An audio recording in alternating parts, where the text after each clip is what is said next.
سوال ہے کہ آج کل انگلستان میں لاٹری کا بڑا چرچا ہے، تو بعض دوست یہ سوال پوچھتے ہیں کہ اس میں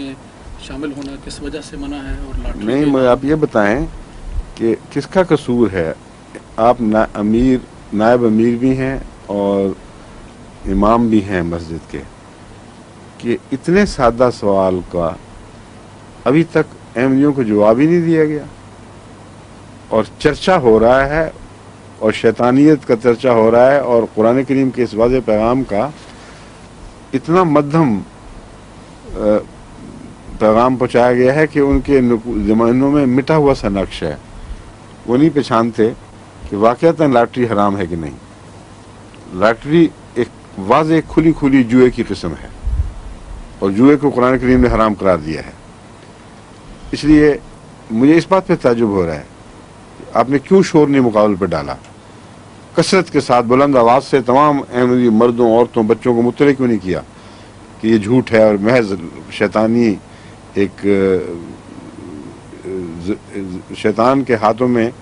انسان کو گمراہ کرنے کا ایک ذریعہ ہے اور نقصان پہنچانے کا ذریعہ ہے۔ اور لاٹری میں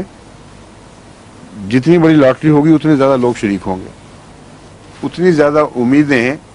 آسمان سے زمین پہ گرائی جائیں گی، تو صدمے اور ٹھوکر کے مقامات کتنے زیادہ ہیں، اور ایک آدھ آدمی کو اتنی دولت مل جائے گی جو اس سے ویسے سنبھالی نہیں جانی، وہ پاگل ہو جائے گا اور اس پہ خرچ بھی بڑے بےہودہ کریں گے۔ تو جہاں پہلی سوسائٹی میں امیر تھوڑے اور غریب بہت زیادہ ہیں، وہاں زیادہ غریبوں کو اور غریب کرنے کا کیا فلسفہ ہے، کیا تک ہے اس میں؟ اس لیے بحیثیت نظام اتنا واضح طور پر بودھا نظام ہے یہ کہ اس کے خلاف ایک احمدی کی پاک سرشت کو از خود رد عمل دکھانا چاہیے تھا، اور یہ تربیت کی کمی لگ رہی ہے۔ اس امکانی 10 لاکھ پاؤنڈ کی خاطر یا لاکھ پاؤنڈ کی خاطر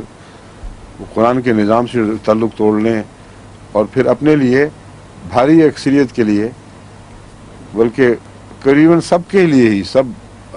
جتنی بھی تعدادیں ہیں بچوں وغیرہ کی، ان کے لیے ایک مایوسی اور ناکامی اور آخر نامرادی کا سامان پیدا کریں۔ بالکل لغو بات ہے۔ آپ کی باری، آپ پوچھنا چاہتے تھے کچھ؟